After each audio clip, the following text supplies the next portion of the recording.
Toronto's Hip Hop Flow 93.5. Hello. Yeah, hello. Hello.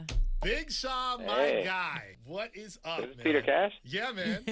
Yo, what's up, man?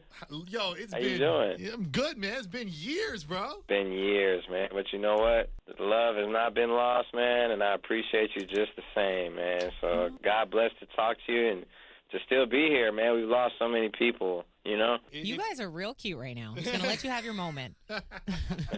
It's Blake Carter, Peter Kash, and Big Sean on the phone with us right now, talking about Detroit 2, the album out right now. Let me tell you, front to back, when it dropped, we listened, and I got to say, it's some of your best work, man. Thank you, man. God bless you for that.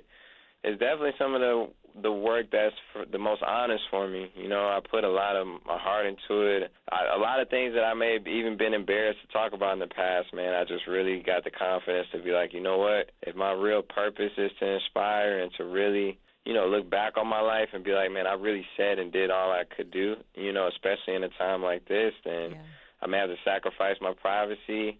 I may have to just lay it all out there and things I've been compartmentalizing and, you know, just it's a sum, man. It's a sum up of me working on myself and returning back to my essence and just, you know, expanding, you know. So I'm glad. I appreciate you guys, you know, listening for real, for real. Well, I'm glad that you did open up and talk about things, personal things, because I think a lot of it is what a lot of people need to hear right now. A lot of people need to hear it. And it's important, especially talking about mental health stuff, and especially for the men listening, for the black men listening. I think that was so important to have someone that they look up to, respect, like, you know, you're people's idol.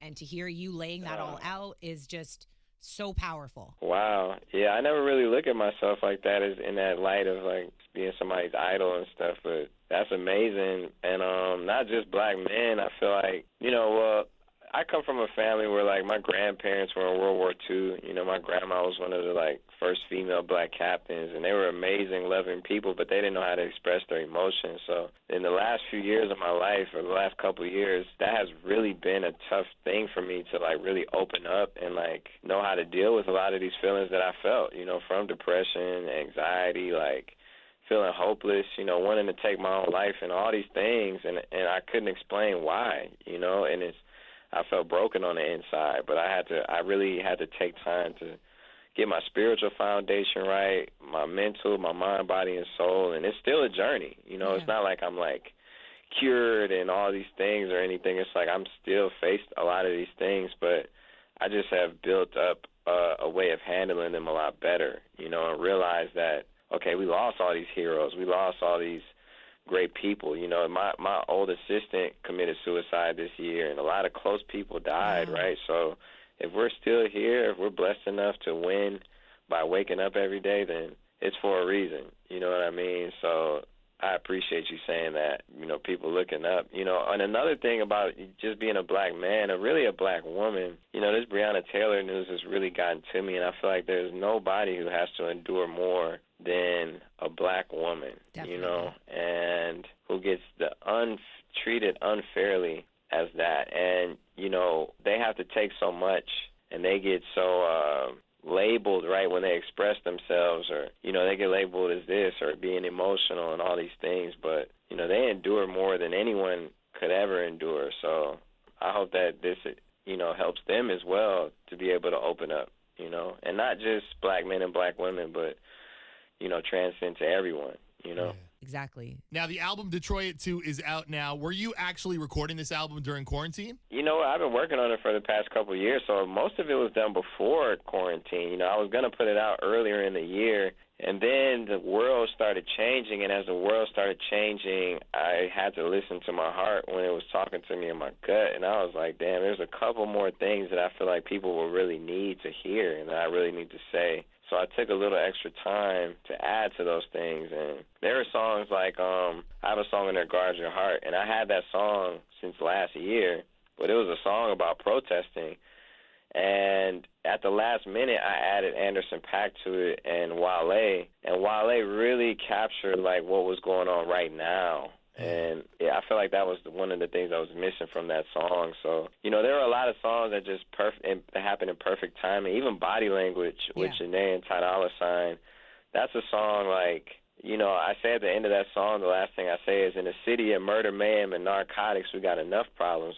Because I really do feel like in all this mess and all this mayhem, we need love. We need that unconditional love, and that's what that song is really about, and I could go on, but yeah. I got to say, one of our favorite joints off the album, it's got to be Zen the Out. Yeah. is the one. That was the song. When I first listened to the whole album, I texted you, Peter, and I'm just like, this is my song. As soon as because we were trying to pick what songs, because when we play the new music on a Friday, we usually pick a few songs, and I'm like, we got to play that one first. Like, that's my song. Oh, that is so tight, man. Which was so exciting that you did a video right away for it and everything, because I'm like, yes, that's my song. I was on the balcony, and I was smoking a little something, and honestly played that song maybe 7 times in a row. Just like, I'm like, yo, we need to go back to this. Like, I was listening to other songs, but I'm like, yo, this is the one right now. Yeah. Man, that is like a whole mood. Yeah. Yeah, I'll tell you, like my dad came to visit me in my house, and he walked in my crib and was like, man, you in here, man, and you're zen the out, man. You're a zen rapper, man. Like, not too many zen rappers, man. You're zen the out, man. And I literally went upstairs an hour later and made that song. Like, the first beat I pulled up was that beat, and it was so like God was like, it was so divine. You know what I'm saying? Like how it happened. Man, so I'm glad you guys enjoy it like that. It's for sure a whole mood. Tell me how Friday Night Cypher came to happen, because Eminem's verse on there is next level. 100%. Like that, I just go back. That could be a whole song by itself. You could take Eminem's verse, take that, cut it, and make that a song just by itself. Man, so I used to do a radio show when I was 16. Like, I would go to a radio show called the Friday Night Cypher, and basically they would give a chance for, like, local MCs to rap on the radio, over instrumentals, like, that were hot at the time, right? Like, that were being played on the radio. Yeah, so sick, yeah. I wanted to recapture that essence of just like MCs coming together, right? So I got in the studio with everybody on the song. The only people who weren't in the studio were Royce and Eminem, and this was a very, very hard song to put together. It was like so long. I had to cut it down. I had to cut like 20 minutes down on the song. Wow. Because it was like a 30-minute song.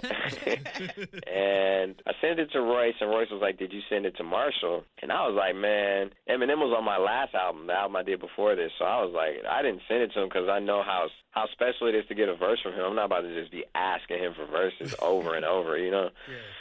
Anyway, I sent it to him, and at the very last minute, like the very, very last second that my album was due, and he did the verse. He turned it around, and, he said it was an honor for him to be on it with everyone, from Detroit, and to give his energy to it. So it's a beautiful song, man. I'm glad it came together. And hopefully I get to shoot a video for that as well. Oh, that'd be crazy. That'd be a long-ass video, but it'll be a good video. Just do like a short film. Perfect. Yeah. Now, I know you can't make it here to the city of Toronto anytime soon, COVID and all that, but do you have a message for the city? To the city of Toronto, I appreciate you. I appreciate you listening. I appreciate the journey we've been on together. Some of the shows I've done in Toronto have been my favorite shows of all time. The experiences coming up to the radio station and doing my interviews with you, Peter, and it's a tremendous, lovely city. I rapped on Much in Demand when I was 13 years old. You got to understand 13? this. Like, when I was in 8th grade. Yeah, when I was in 8th grade, I rapped on Much in Demand and, like, Much Music, So it is a true honor to even be able to know that I have been to the city of Toronto, performed there, and have people who actually care about me there. Like, I cannot wait to see you guys for sure. Well, we can't wait to see you. Thank you so much, man. And don't forget about us, man. Nah, I never will, man. You don't even know the impact that you made on me, man, for real. Like, I'll never forget. Thank you so much, man. Yeah, thank you. Thank you so much. Yeah, both of you. God bless you. For you guys to appreciate the music and hear it for what it is, it really, really means a lot and really helps lift my spirits up. So thank you.